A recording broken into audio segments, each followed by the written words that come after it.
Even though everyone desperately waits for annual flagship releases from the likes of Samsung, LG and HTC, their budget devices for the most part haven't gotten much media attention. Hey guys, I'm Tars and let's take a look at the HTC Desire 530.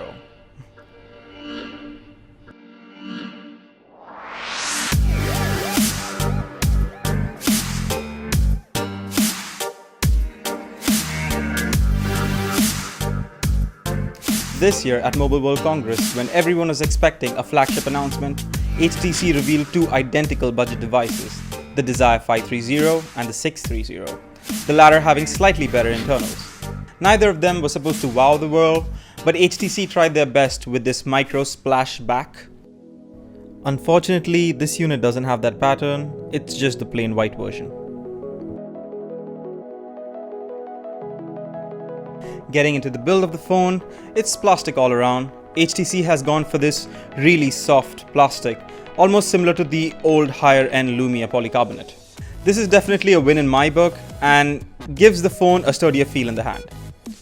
The back has the camera lens and the flash on the left corner, the HTC branding in the center, and for some weird reason, a lanyard. On the right side, you're going to find the volume controls and the power button. Audio headphone jack at the top, micro USB at the bottom, and on the left side, a flap to hold your micro SD and 1 or 2 nano SIM card slots, depending on your region. And yes, the flap does feel like it might snap off at any minute. The buttons feel plasticky, but they're not too bad, and it's nice that the power button has a different texture and color. At the front, you're going to find a 5-inch display, the front-facing speaker, secondary camera, and the earpiece disguised as a second speaker.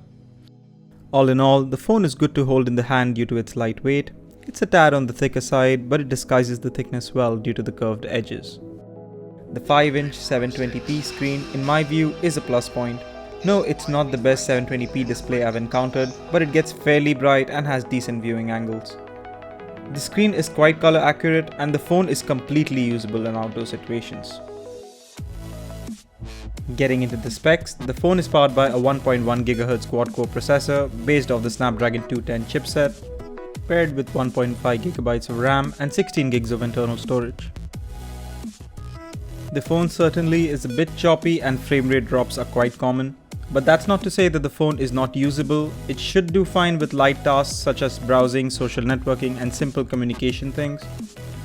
Since it's just working with 1.5 GB of RAM, a bit of memory management would be recommended. Best to hit the clear all button in the app switcher as much as you can. Speaking of the app switcher, there is some serious lag going on with it. I hope HTC fixes it with some future updates. When it comes to gaming, you can definitely see the Snapdragon 210 trying to keep up. Some light gaming really shouldn't be an issue, but jump into a demanding title like the Asphalt 8 and the phone is dropping some frame rates, even at the lowest settings. The Desire 530 comes with Android Marshmallow out of the box with the HTC Sense UI skin. Giving us Android Marshmallow at this price is for sure a win, since devices in this segment don't usually get major updates. Personally, I really like the HTC Sense UI a lot, although I wish they would have given us more freedom with the customization.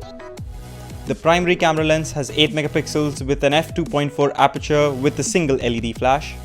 At this price range, I wasn't expecting too much.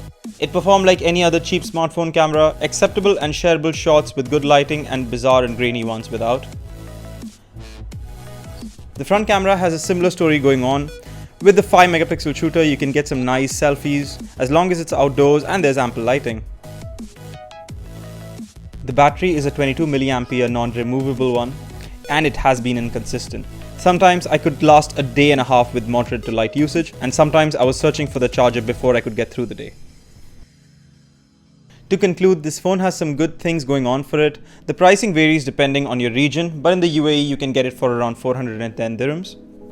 I can see this being a decent secondary phone, but if you want your devices to feel fast and snappy, you will have to look into the mid-range smartphone section. The harsh fact is that no good phones come out at this price point, but a mere 3 years ago, the mid-range smartphone market had a similar story going on, and now we see some amazing devices like the OnePlusX and Huawei Honor 5X from this segment. If your smartphone uses bare minimum, then I have no problem recommending the HTC Desire 530. However, I'm still waiting for that super budget phone that will wow me and earn the title of true bang for buck.